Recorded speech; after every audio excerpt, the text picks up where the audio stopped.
Mardi 25 mars 2014, une journée pleine de signification pour le Premier ministre de la République démocratique du Congo.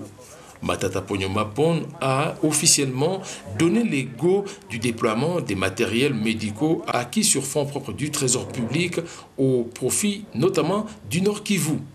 Des équipements pour, entre autres, l'échographie, le laboratoire et la radiologie arrivent à destination.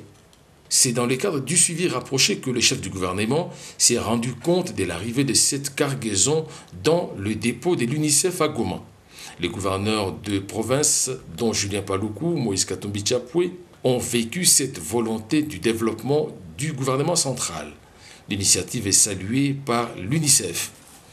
Donc c'est pour moi un grand honneur de prendre la parole à l'occasion de la cérémonie de remise officielle des matériels et équipements destinés aux hôpitaux généraux de référence et centres de santé de la République démocratique du Congo, et plus particulièrement des 4 provinces de la zone Est de la RDC, en particulier le Maniema, la province orientale, le Nord Kivu et le Sud Kivu. Ceci est en réalité une grande première que nous désirons saluer.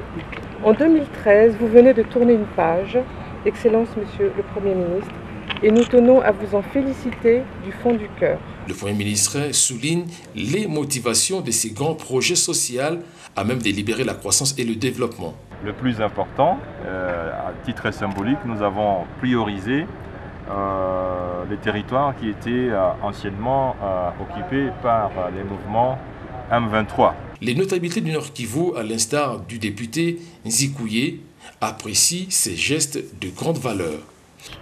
Nous sommes très heureux d'être présents à cette cérémonie.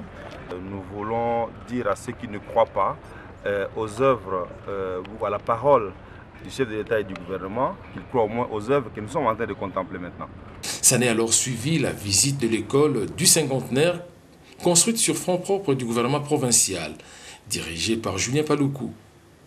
Encadrant 250 élèves, cette école moderne, construite à Mugunga, comprend à son sein les sections pétrochimie et aviation. Une œuvre saluée par le chef du gouvernement qui ne cesse de vulgariser la vision du président de la République sur son chemin.